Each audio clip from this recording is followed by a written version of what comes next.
Murakoze nyakubahwa perezida wa repubulika. Before that, Scovia, Mr. President, exchange nabonye hagati yawe na Minister Olivier byari ibiki? What happened? Interested kumenya kuko nayo ukurikiranye nkagerageza kureba ikibazo kirimo nkakibura. So now I want you to mbere yo kumbaza banza unsobanurire menye ibyabaye niki. Murakoze nyakubahwa perezida wa repubulika. Ikibazo cyabaye ko ntazi igifaransa neza ku rwego nyakubahwa minisitiri yumvaga nkwiye kuba nkiziho. Ngerageza gushyira ijambo rye mu kinyarwanda kugira ngo abanyarwanda bumve. Aje kunsubiza ko ntabikoze neza. Hari ku cyumweru yakosoraga ikinyarwanda ni ukuvuga ngo hari message yari yanditse cyangwa ubutumwa mu gifaransa.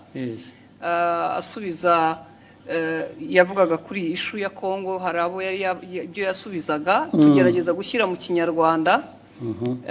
Ngira ngo ntitwabivuga neza nk'uko igifaransa kibivuga tugenekereje. Ariko se kuvuga neza hari icyo mwanyuranyijeho se cyo yavugaga? Ntabwo twakimenye kugeza ubu kubera ko ndavuga isi ushobora kuba yaravugaga ikintu mukagisobanura mu buryo butandukanye n'ibyo yavuze. Ubwo ni nko kuvuga ngo mwavuze ibyo atavuze, ariko hari no kuvuga ibyo yavuze wenda mu rurimi we yumva rudahagije. Biratandukanye. Yego, icyo cya kabiri nge nta kibazo mbonamo kuba wavuga ibyo navuze. N'ubu ngubu nimuva nugenda ugasobanura ibintu navuze cyangwa nashubije mu nzira iyo nabishyiragamo, ariko wenda ururimi rukagobwaho akantu gato, ntabwo nge nabibonamo ikibazo. Ariko ugiye ugahindura ibyo navuze Yesu ukavuga ko navuze no, ubwo biba byahinduye isura. Aho niho nagira ikibazo. Niko byagenze or what happened? ntabwo twigeze duhindura icyo yavuze. Nuko tutakivuze mu gifaransa ngira ngo cyanyacyo kuko na message utabisobanuye mu kinyarwanda ngo gihwanye n'igifaransa cyiza yavuze. Noneho ushaka intambara z'ubusa kweri. hanyuma aza gusubiza. Ndabyibuka hari ku cyumweru, ngira ngo hari nuko nari njyenyine iyo mba ndi kumwe n'undi aba yarangiriye inama itari igisubizo natanze. Kuko naje mvuga nti ntiwigeze utubwira ikosa twakoze ngo turikosore, kuko we yagaragazaga ko dukwiye gusubira kwiga igifaransa. Kandi koko sinkizi, ariko abo dukorana bamwe baba bagerageje. Ngira ngo naho habaye kutumvikana na nyuma ndisegura kuko ntari ku rwego wenda rwo gusubiza. Ariko wiseguriraga iki? Ko nashubije minisita ndi umunyamakuru muri urwo buryo. N'ubu ndacyasaba imbabazi. Oya, bishoboka. Ahubwo azagusaba imbabazi ariwe. Kuko ibi bya protocol, ibya Janesse ntabwo birimo protocol. Yes, ndabona ushaka icyo kintu ndashaka kuko nabonye hari ugusaba imbabazi sinabyumva.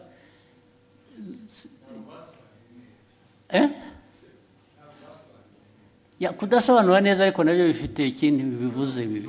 Neza ni ukuvuga ko ibyavugwaga mu gifaransa si byo byavugwaga mu kinyarwanda. Biratandukanye. Si ukuvuga ko ikinyarwanda cyari kibi. Oya, ntabwo cyasobanuraga icyo igifaransa cyavugaga. Byanyuranye bite? It was not opposite. Sinibuka neza ariko icyo gihe twarabibonye twese tuti niba mutazi igifaransa nta mpamvu yo gukomeza kuvuga mu kinyarwanda mwihimbira. Ariko ubwo namwe mwagiye mu rurimi gusa ntimwareba content. Nge ndashaka kumbwira content. Nyakubahwa unyemereye. Buretse. Content nuko cyanyuranyijeho ni iki? Yavuze iki ku buryo kinyuranyije n'icyo undi yari yavuze? Aho izo mvi zanjye zintaye mu gihe kuko no ariko icyo nibuka icyo gihe kuko twese twabibonye icyo minisitiri nta makosa yakoze. Avuga ati hari ibyo gihe navuze mwebe musobanura mubwira abanyarwanda ibitari byo. Yes, ariko ntabwo wavuga utyo gusa utavuga ibyo ari byo nawe. Muri aka kanya mu mbabarire nizo urabivuga n'imbaraga ukagira ngo kuko hari substance hari na form, hari content na form. Content ya misrepresentinze ni iyi, ariko the form bijyanye na language bishobora kuba bitari uko bikwiye kuba bimeze cyangwa uko byumva, ariko did it change the content? Yes. Uravuga yes, nakubaza ntabwo bizi. Nibyo nibuka, ariko na minister nawe arahari. Of course, n'ubundi iyo mbwira nkabaza minister na mbere hose. Yes, minister tubwire. Very important kuri jye nabonye abantu bahereka. Ariko nta protocol iri mu bibi bintu. Nabonye hari wasubiza ngo abwiye minister nabi, minister nabi ko tubaze. Murakoze Your Excellency, ntabwo byari ikibazo cya protocol, ntabwo byari n'ikibazo cyo gusubiza minister nabi, nge nta kibazo nari mbifiteho. Ikibazo ni content. Nari navuze bijyanye n'inama yabereye i Nairobi ya Africa Forward Summit twari twagiyemo. Tujya ku substance nyine quickly, kuko guverinoma ya Kongo yaravuze yuko ngo mu nama ngo bavuze ko u Rwanda rwabateye bakabibwira bari mu nama, kandi iyo nama ntabwo perezida wa Kongo yari ayirimo, yaje irangiye bazanye umukandida wa muri francophonie. So abanyekongo ibyo bavuze nibyo bitari byo, hanyuma ndabivuga muri tweet mu gifaransa mbabwira ko ibyo bintu mwavuze ko abanyekongo ibyo bavuze atari byo.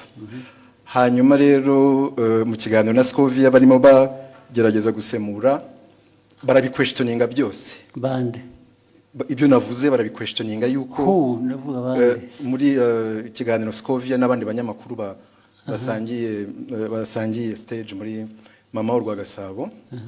Hanyuma baranavuga yuko bavuga yuko ibyo navuze ahubwo bagiye kubibaza umuhanzi witwa Sherry Silver wari watumiwe ngo aze muri party yagombaga kuba after the meeting ya Africa Forward Summit. Ku buryo navuze yuko bitanakwiye yuko ariko ibyo bavuze bitajyanye n'ibyo bavuze ni ibiki? Nibyo ngibyo byuko Kongo yanenze u Rwanda mu nama, kandi Kongo perezida wayo ataranahari. Ibyo nibyo navuze, bo baranabiquestioninga.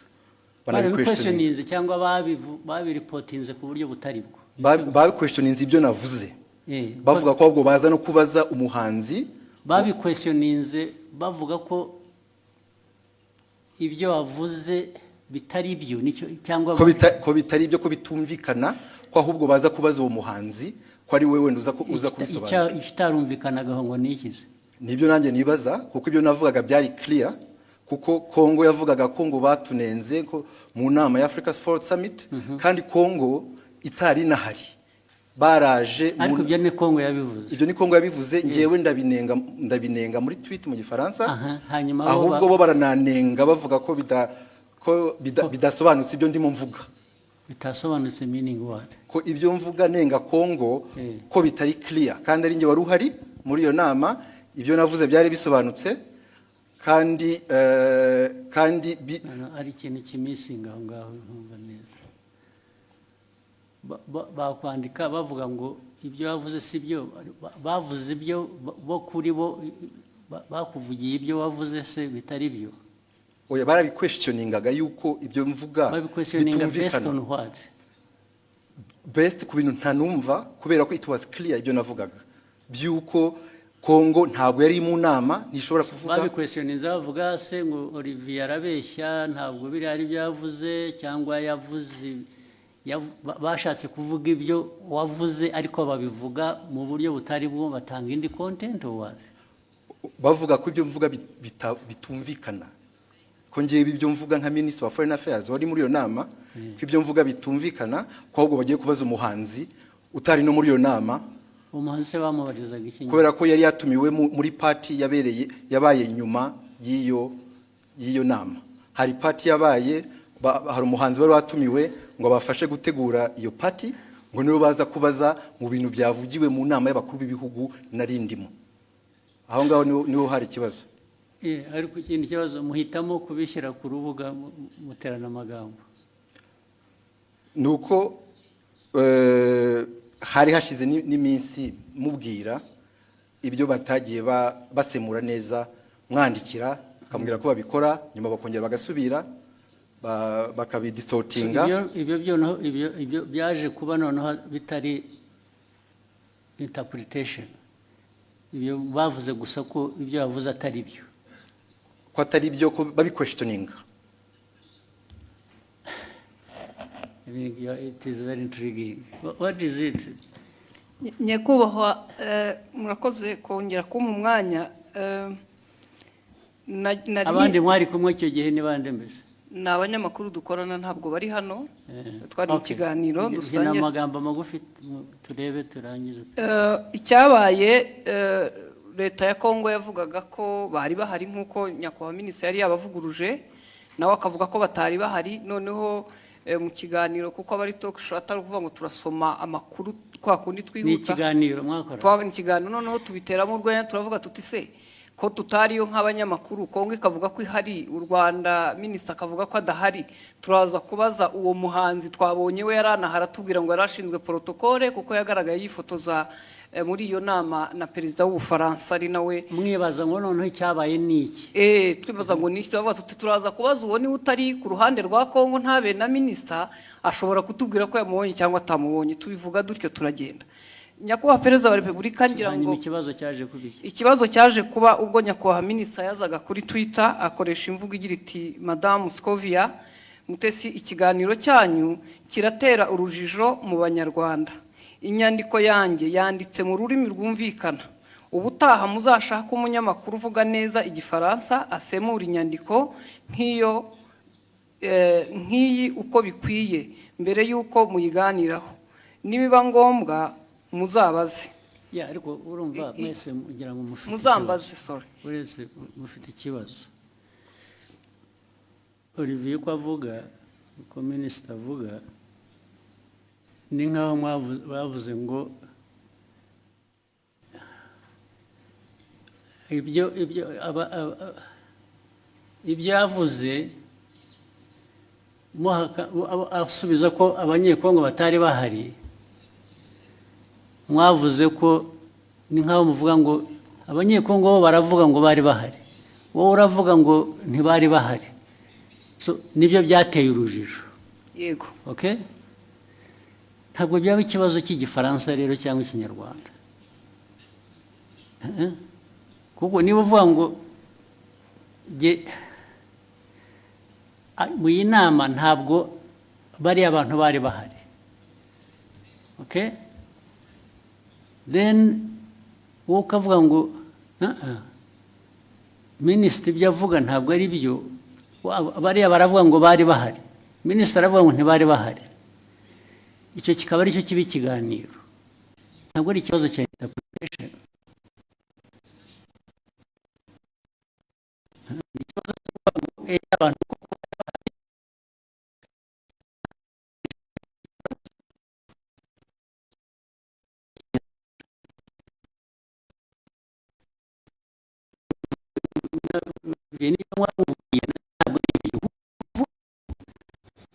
bavuze nk'abahakana ko ibyo bavuze atari byo, kubera ko wavuze ko batari bahari abanyekongo kandi wenda ntibari bahari.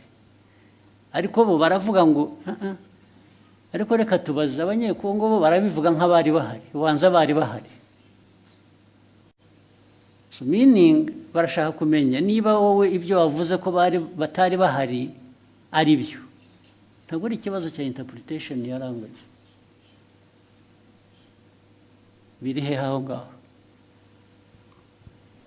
Ni ikibazo cyo kunyomoza kuvuga ngo minisitiri yatubwiye ko abanyekongo batari bahari.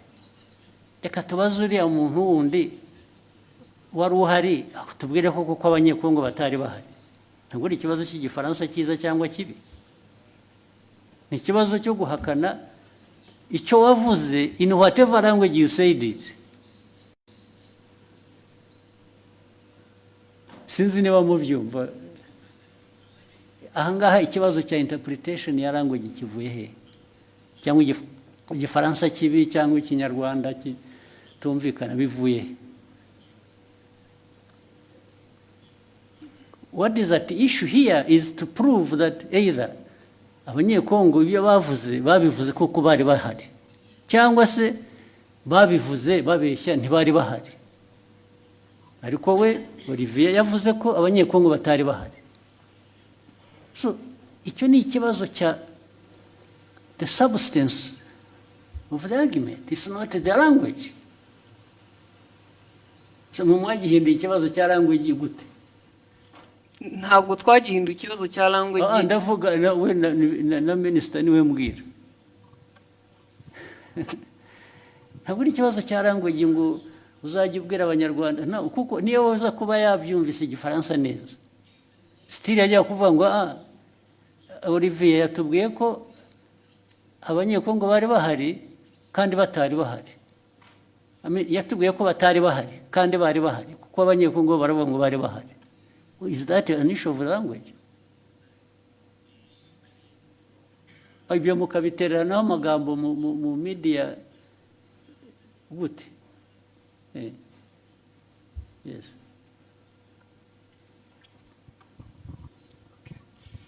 Mwakoze kutwemerera kuba dufite telefone. Nitwa Mutuyezo Oswald. Byose narabikurikiye. Ndetse nanjye nagize comment kiraho minister aranyandikira kuko nanavuze ngo bakwiye kuba babiganiriye mu gikari. Bitari ku Karubanda. Minister arambwira ati byari maze kuba byinshi. Nge uko nabikurikiye nkanabisesengura impamvu minister yazanye mu kibazo cy'igifaransa ni impaka ni ndende, ntago ari kiriya gice cyonyine. Hari ukundi babisemuraga ukumva harimo makosa. Ntekereza ko rero mubabaje njye mbona hari ababirigi nibo babazwa nuko nta nubwo bababajwe rero na content n'ukuri abantu bababajwe na language. Yego. Mu buryo basemuraga birashoboka ko ni isesengura ryanjye. Minister atekereza ati ubwo niyo conclusion bakoze ishingiye kuko baba batari kumva neza ubutumwa. Mpagurutse ngira ngo nkemure iki kibazo n'umuntu yandikiye arambwira ati ndabizi ko wabikurikiye, saba ijambo ukemura ikibazo. Noneho iyindi interpretation kari akantu ka Sheryl Silver Mutesi Kove yagakubisemo nk'uwiterera urwenya, ntabwo byari ibintu biremereye. Ariko minister aravuga ati Mama Rwagasabo yarakurikirwa cyane, aba bakurikira bakeneye amakuru atomoye azira urujijo. Ariko amakuru yarari aho ngaho nayahe ko nta kira kibazo cyari gikomeye ko President wa Republika kumva abanyekongo bavuga ko president yarahari kandi yaraje byarangiye, ndavuga Tshisekedi. So noneho we minister yari itonza ashishimura message azingo arabwira abanyekongo noneho babazwa no kubona abantu baje bagasa nk'abayigabanyiriza ubukana, ariko ni ibintu bashoboraga gukemurira mu gikari. So ni ibyerekana yo gutinda n'ubwo bavuga kubikemura nge ntabwo ndabona ikibazo cyari cyubanza, ariko mwarabuze akazi muri nkora gusa. Ariko na ba ministers mwajya muri yo argument harimo iki ko ntaracyumva n'ubu. Albert wahoze kuvuga cyane muzirukomeye we substance aho ngaho yabaye yihige ko nayumva yazanye intambara mu bantu bakayiki batubazi. Nashatse nantuza ndanayibonye wa mugani byatangiye ari uko abanyekongo ubwabo batangaje inkuru itari cyo kwa kundi ibyo okay. So noneho minister arabasubiza babwira ati ibyo mwavuze sibyo, nta nubwo president yari ahari cyangwa hageze. Exactly. Hanyuma muri interpretation noneho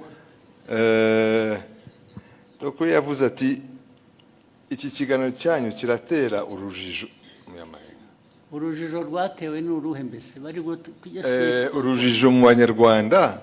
Inyandiko yanjye yanditse mu rurimi rwumvikana, ubutaha muzashake umunyamakuru uvuga neza igifaransa. So ni interpretation y'igifaransa yari yanditse bo batangiye ku. Ariko minister we iyajya kuri content agasobanura icyo bakosheje bikava mu rurimi, kuko issue ntabwo ari ururimi hano.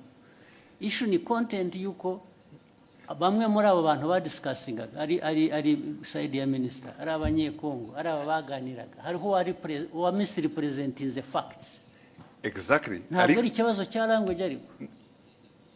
No, no, ikibazo kirimo kuko we icyo yashubije kuko niyo mpamvu minisita avuga ati mukwiye gushaka abantu bazi basesemura igifaransa neza mu kinyarwanda. So uko basesemuraga ntuza icyo gifaransa mu kinyarwanda babwira the public audience. Ubwo icyo yakemuraga ni iki minisita?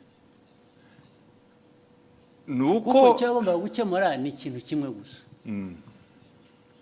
Perezida yari ari aho ngaho cyangwa ntiyari ahari? ye nabwo yari ahari. Ibindi byo ururimi wabivugamo rwose, it doesn't matter. Ikimataringa ni fact yuko either abantu mu rurimi bavuga urwo rwose rwaba ari ruzima rutari ruzima, baravuga ko perezida yari ahari kandi atari ahari. Yes. Niho substance iri gusa. Sure.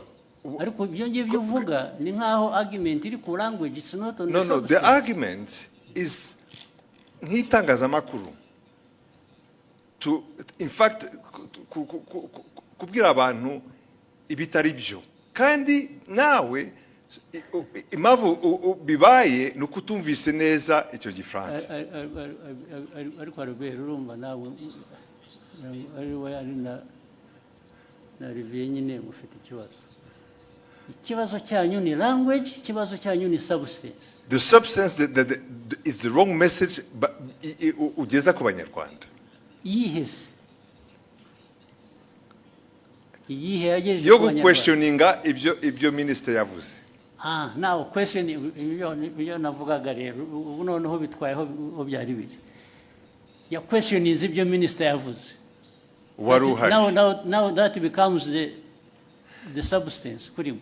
No, it's not exactly.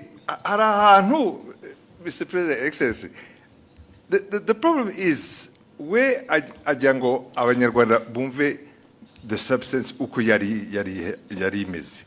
Hanyuma mu itangazamakuru mbere ko utangaza muri audience ukwiye kumenya ko ibyo ugiye kubabwira ari byo.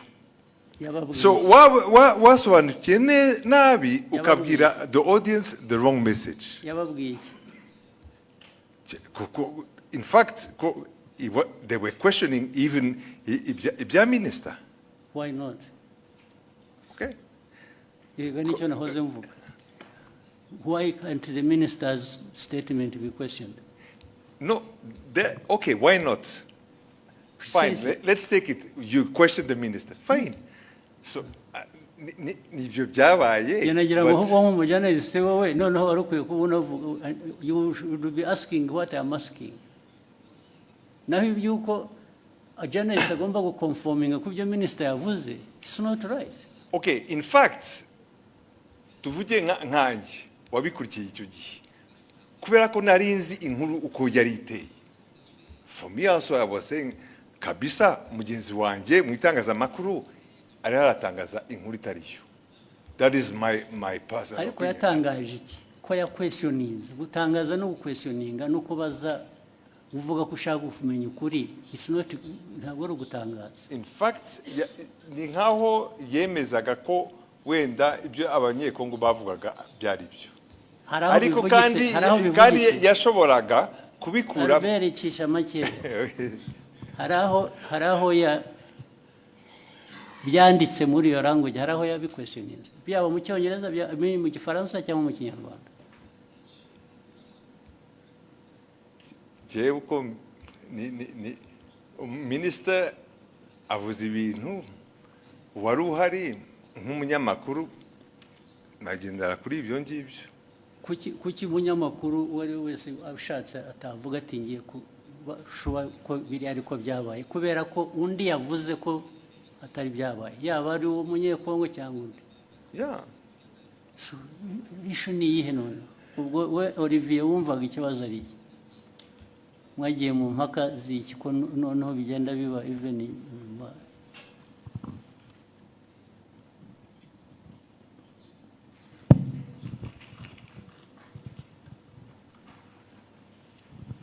murakoze your excellency. Byatangiye kuri ishu yo gusemura mu kinyarwanda kuko bari mu kiganiro ari nk'abanyamakuru bane, uko bagendaga basoma iyo tweet mu gifaransa bagerageza kuyisemura ariko bayisemuye banyuranya n'iki specifically. Ndashaka ko tuba specific bikava mu bintu bya rusange gusa. Barabisemuye batanga wrong impression y'ugute n'iki batanze distortinze muri nk'urugero nabaha kuri ibyo bya Congo kuba yari hari cyangwa itari hari, ku buryo hari ngira ngo Scovia yagezana navuga ngo ariko ngo wenda bashobora kuba bari bahari ariko perezida atarahari, perezida wa Congo, ariko Congo yari ihagarariwe. Kandi njye navuze yuko the chair was empty, kandi byari byo.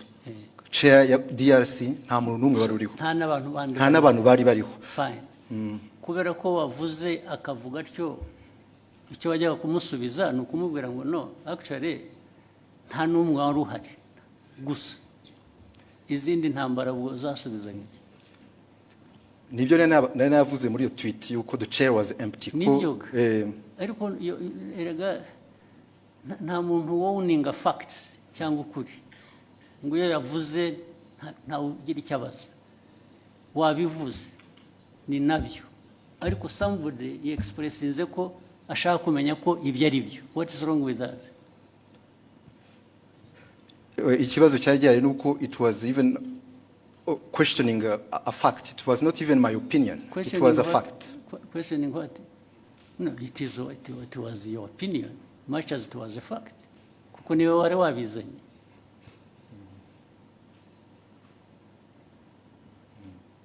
Your opinion can be a fact, much as it may not be a fact.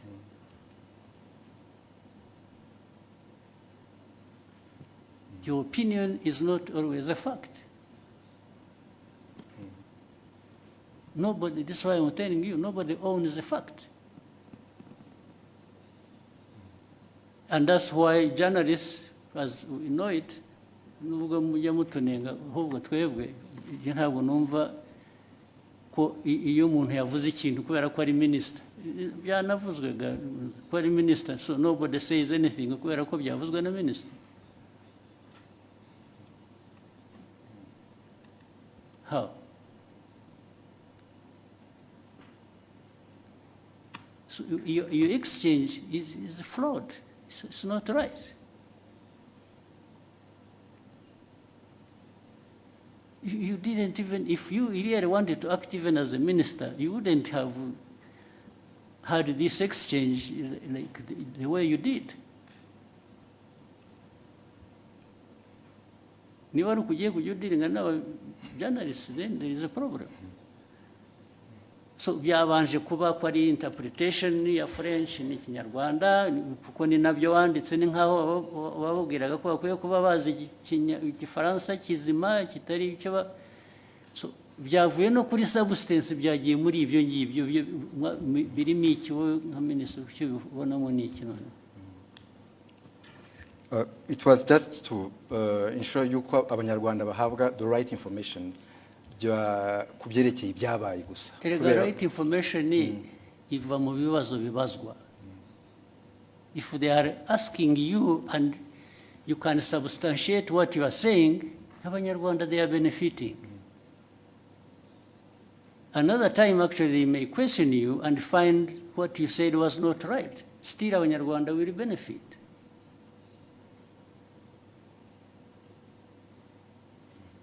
Because Olivier does not have a monopoly of facts. Do you? No, I don't, sir. Hey, so.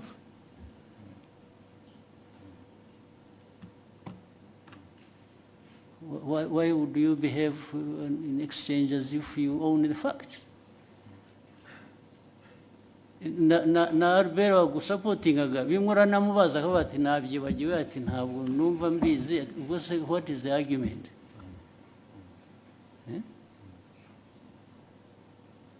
Uvaneho kajagari muzo.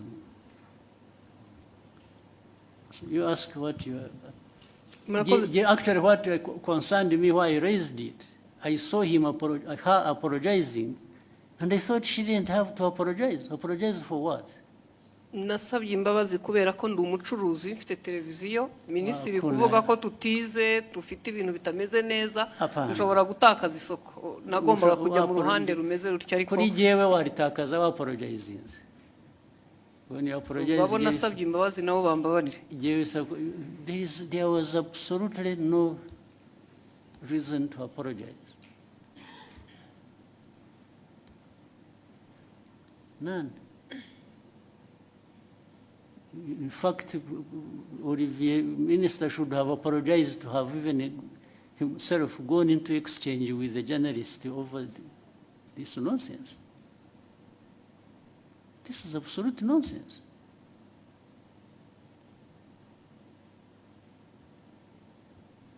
Okay, go ahead. murakoze nyakubahwa perezida wa repubulika ni Discovery ya Mutesi nyine inkorera mama